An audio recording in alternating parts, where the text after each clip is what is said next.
கல்யாணம் ஃபிக்ஸ் ஆயிடுச்சா? தமிழ் மேட்ரிமோனிக்கு தேங்க்ஸ் சொல்லணும். 26 வருஷத்துக்கு முன்னாடி இதே தமிழ் மேட்ரிமோனி மூலமா தான் இவ அம்மாக்கும் கல்யாணம் பண்ணேன். கல்யாணம்னாலே தமிழ் மேட்ரிமோனி தான். ஜனநாயகன் படம் வந்து இவருடைய இந்த தேர்தலுக்கு பெரிய ஆயுதமா மாறணும் அப்படிங்கிறதுக்காகவே சூழ்ச்சி பண்ணதான் சொல்றாங்க. மக்களை உங்களை தேடி நான் நியாயம் கேட்க தான் வந்திருக்கேன்னு சொல்றாரு கேம்பெயின்ல. ஐயோ, மட்டமான அரசு, கேவலமா அருவருப்பா இருக்குங்க. கொஞ்சம் கொஞ்சம் மரியாதை இருந்ததுங்க எனக்கெல்லாம் விஜய் மேல.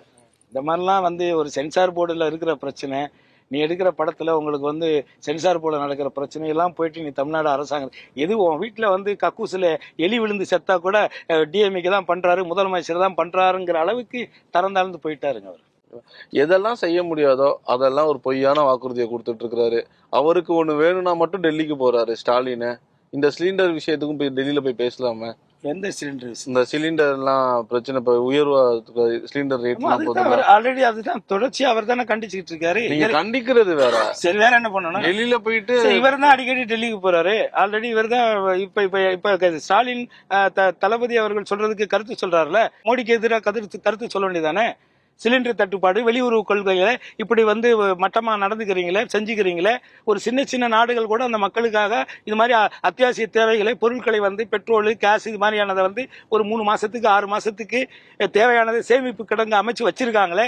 இவ்வளவு பெரிய நாடுங்கிறீங்க, இத்தனை கோடி மக்கள் வாழ்ற இடம், நாங்க மிகப்பெரிய ஒரு ஆட்சியை செஞ்சுட்டு இருக்கோம். தம்பாட்டம் அடிக்கிற பாஜக அரசை நீங்க ஏத்து கண்டிக்க வேண்டியதானே? மோடியை கண்டிக்க வேண்டியதானே? வெளியுறவுத்துறை அமைச்சரை கண்டிக்க வேண்டியதானே? அமித்ஷாவை கண்டிக்க வேண்டியதானே? ஏன் தொடர்ந்து நீங்க போய் உட்கார்ந்துருக்கீங்க? பேச வேண்டியதானே? நடிகனை நடிகனாக பார்க்கணும், அரசியலை அரசியலாக பார்க்கணுங்கிற அந்த அறிவு தளத்தை நோக்கி இன்னைக்கு இளைய தலைமுறை நகர்ந்துகிட்டு இருக்காங்க. நம்ம அதையும் பார்க்கணும்ல. ஒரு 10 பேர் போறாங்கிறதுக்காக நம்ம 1000 பேரை குறை சொல்ல முடியாதுல்ல, அதுல சேர்க்க முடியாதுல்ல.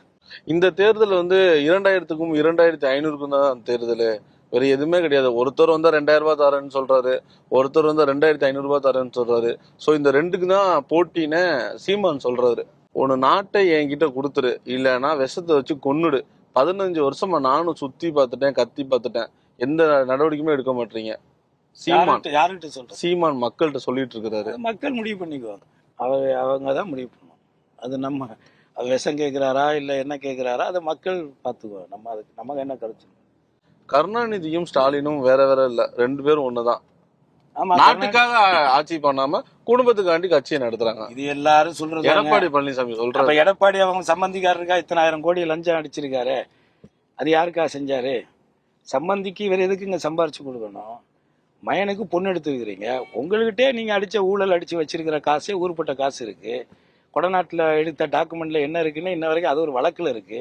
அதை பத்தி நம்ம இப்போதைக்கு பேச முடியாது. மக்கள்கிட்ட ஓட்டு வாங்கி ஜெயிச்சிருந்தா அம்மா மாதிரி மோடியா லேடியான்னு கேட்கிற தைரியம் வரும். நீங்க கொண்டுட்டு வர்ற ஒவ்வொரு தமிழர்களுக்கு எதிரான ஒரு திட்டங்களை எல்லாம் எதிர்த்தாங்களா அந்த அம்மா?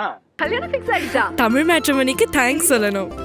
26 வருஷத்துக்கு முன்னாடி இதே தமிழ் மேட்ரிமோனி மூலமா தான் இவ அம்மாக்கும் கல்யாணம் பண்ணேன். கல்யாணம்னாலே தமிழ் மேட்ரிமோனி தான்.